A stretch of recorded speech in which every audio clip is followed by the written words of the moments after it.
This was a Benedictine abbey, and they had Benedictine rules. One of the most important was duty of care for the sick. The nuns would have been first and foremost in knowledge about how to heal with the plants, with the herbs. Monasteries and abbeys in medieval times had several gardens all connected to them. Today we have a collection here of the plants that we believe would have been grown in those times. We have tiered gardens and we have some raised beds, and we have a lovely selection of all the herbs.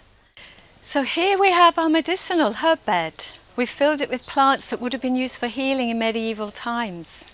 The medicinal herbs grown and harvested and prepared by the nuns. And the nuns were very experienced with the healing crafts, and they were highly educated women. They would have learnt their skills from herbal manuscripts, which would have come from all over Europe.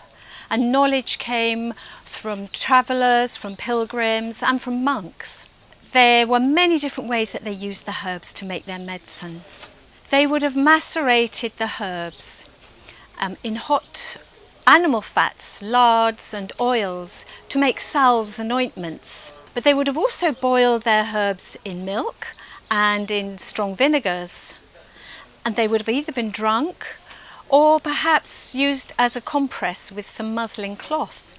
They would have mixed it with a bit of honey perhaps and applied it to the skin as plasters, or made little pills, rolled them up and dried them to make herbal pills. One of the herbs here I'd like to introduce you to, a very well-known herb called St. John's wort. It's just coming into flower now, beautiful little yellow star flowers. And this is widely known today for its antidepressant qualities.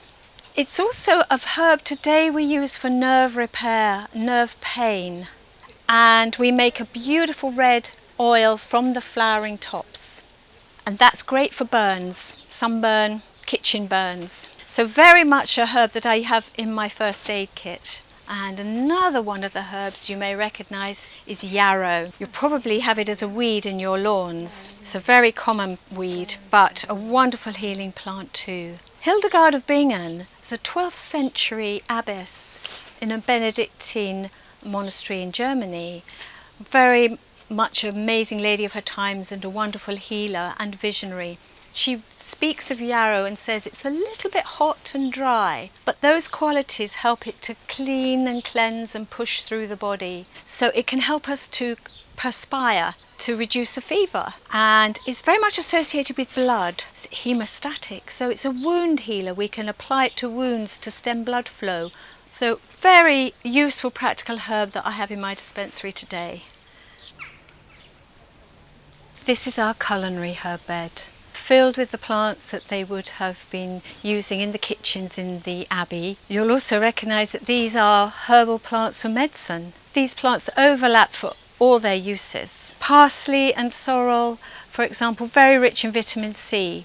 They could keep those herbs going in through the winter to support their diet. But all the herbs are very rich in vitamins and minerals and flavonoids, providing really nutritious food. They were also very important for flavouring the foods. Some of the foods, their pottage, would have been very bland. I think they would have been a lot more abundant with their use of herbs, sort of great big handfuls of herbs going into their pottage, which was their daily food. When they're clearing the ground in their gardens, they would have been taking those weeds, as we call them, but using them in their cooking. So sow thistle, plantain, dandelion, clovers, scarlet pimpernels, they would have all gone into their stews, soups and their pottages. The bitterness of the herbs provide a really important healing aspect as well. So even in their cooked foods, they're benefiting from the healing qualities of the plants. So when we think about those pottages filled with all this green lushness and lots of chlorophyll, very nutritious, wonderful plants for the kitchen. We have two favourites of mine. This one, this beautiful silvery plant, is wormwood. And the Latin name is Artemisia absinthe. It's a very bitter plant and was very popular in ales in medieval times. It has other uses too. It's very anti-parasitic, and we use it for that today. And then this plant here is lovage. You can try the leaves. They have a really strong celery flavour, and this is a beautiful digestive herb. So it warms the digestion, improves appetite, very much also added to soups and stews and salads. Try a few leaves torn up into your salads now.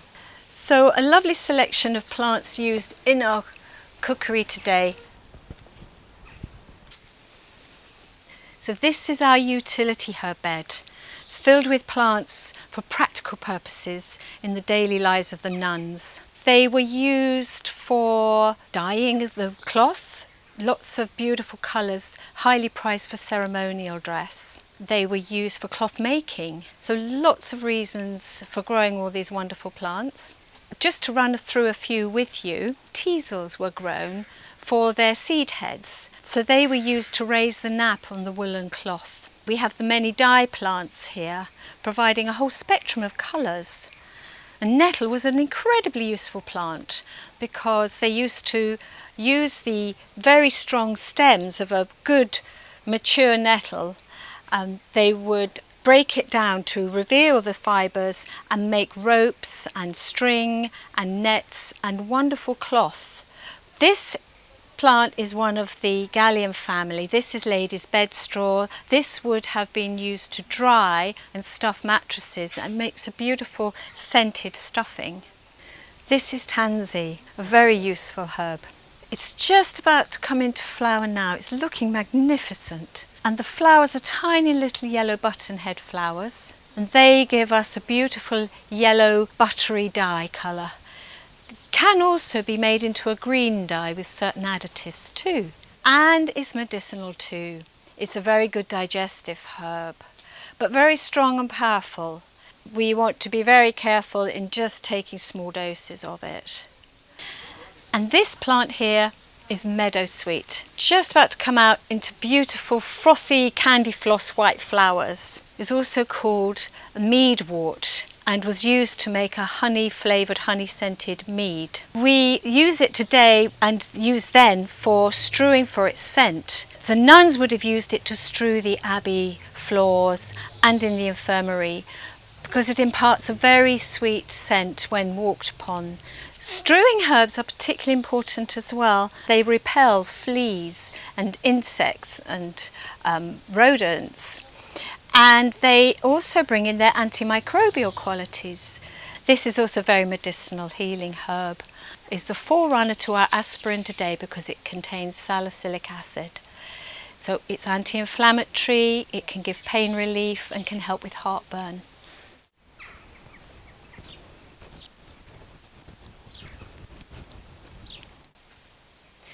This is our bed dedicated to the Virgin Mary. We wanted to represent her with beautiful flowers, and there are many flowers that are dedicated to her, and they invoke in us spiritual practice, reflection, peace and grace. We start to see Marian gardens appear in the Middle Ages around the 7th century. And they spread across Europe and were found in many monasteries and sacred religious sites. So it's very appropriate we have a little bed dedicated to the Virgin Mary here. We have a beautiful little rose here, but I'm going to take you now to see another very special rose.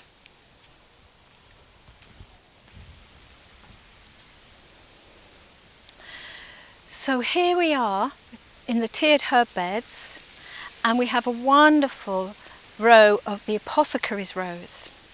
It's in full bloom right now, looking absolutely gorgeous, very deep pink flowers, has a wonderful perfume, and it's here to represent the Virgin Mary. So roses are associated with the Virgin Mary for her purity and her chastity, white rose symbolising purity, the red rose symbolising chastity. And in Dante's Divine Comedy, the rose symbolises God's love. But we are here today as well to see these beautiful roses in full bloom. They're medicinal roses. They're called the apothecary's rose because they were used in apothecaries back in medieval times. That brings us to the end of our tour today. See you in the gardens.